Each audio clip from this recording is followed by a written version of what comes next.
My mom wanted me to be a truck driver because that would mean I'd make $24,000 a year if I went to Truck Masters, and that would be twice what my father made.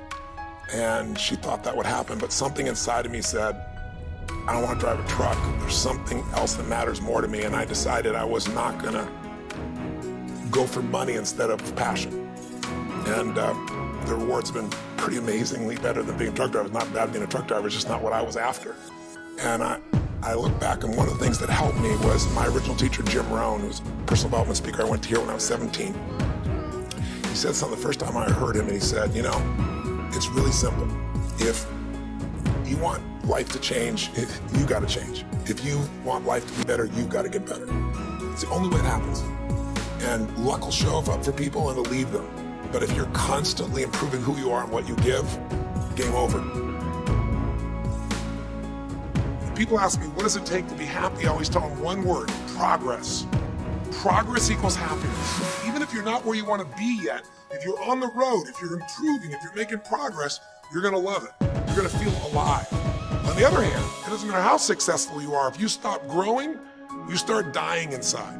I've always had this belief, if you want to be successful at anything in life, never leave the sight of setting a goal without doing something that commits you to fulfillment.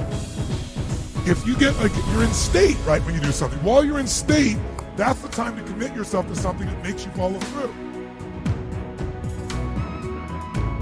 So I'd call somebody up, I'd schedule something, I'd lock in the next meeting, I'd sign up for the class, I'd enroll the guy who was gonna mentor me, I'd set the meeting with a mastermind of people I met. I did something so that whatever I committed to, there was something when I went home that would pull me there. It's structured.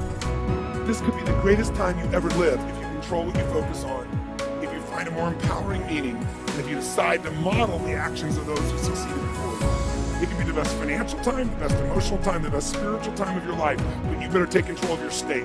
And if you think you're gonna do it just by today, you're wrong. You're gonna need to get yourself some rituals. Right now, every one of you in this room is controlled by your rituals.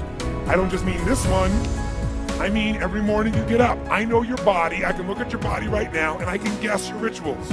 Some of you, your rituals to work out 5 times a week, I can see it clearly. 4 to 6 times a week, it's obvious. Because you couldn't look like that if you didn't do that. Some form of workout, I don't care if it's walking, lifting, whatever. Some of you, it's obvious that lifting weights is part of it. You can see by that man's muscles. I know what his rituals are, because your life comes from your rituals. If you don't develop the ritual, you're kidding yourself. How many agree with me on this? Raise your hand and say, I. And there are rituals that put you in state, and there are rituals that take you out of state.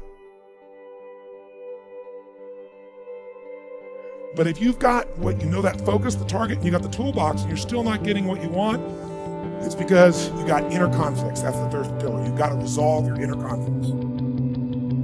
Because as I try to explain to you, 80% of success in anything is your psychology, and 20% is the mechanics. So those inner conflicts are when you take 2 steps forward, you pull 3 steps back. Right? When you say, boy, I'm totally committed to this, but you don't follow through. This is my expertise, the why guy part. Why? Why do you keep saying you want this? You have crystal clarity, you have the tools, and you're still not getting it?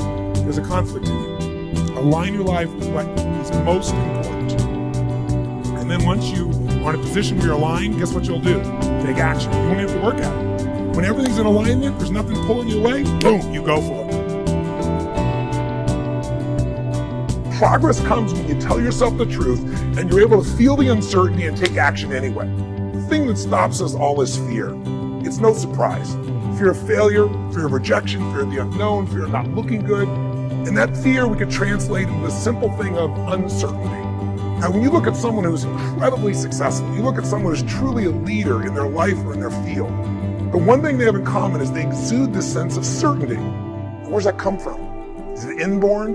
Are they lucky? Are things just going their way? No, great leaders know how to step in the uncertainty and bring the certainty to the situation. Most people in life, we really feel like the level of stress in our life comes to how much of life do you feel like you control, or how much does life control you? You tend to control more of what's going on, or events controlling you. It's very easy to have those events start to take control, unless we take control of what's between our ears, our own mind. You see, what you and I focus on massively affects how we feel, whether we're thriving or surviving. If you focus on what you can't control, if you focus on the past, if you focus on what's missing from your life constantly, that pattern of focus will make you frustrated, overwhelmed, depressed. It won't even matter if you're taking antidepressants. If you keep focusing on what you can't control, what's missing from your life, you're going to feel depressed still. You can take as many antidepressants as you want. Focus equals power. If you want to thrive, you got to focus on what you can control. You got to focus on the difference you can make. You got to focus on what's already in your life that you're grateful for. So you got to find a story that's going to empower you to act. A story that's going to get you to find the breakthrough. Because otherwise, with a lousy story, you'll never find the strategy, or you'll come up with a reason why it's too expensive, you can't get there, you can't access it, or you'll even get the strategy and then half-assed apply it just so you can reward your story that says it doesn't work because I tried it. Resourcefulness is the ultimate resource. And if you don't have what you want, stop telling yourself the story because you don't have the money, you don't have the time. That's bullshit. It's because you haven't committed yourself where you would burn your boats. If you want to take the fucking island, burn your fucking boats. And you will take the island because people, when they're going to either die or succeed, tend to succeed. But most of us give ourselves a way out, and that's why we don't have what we want.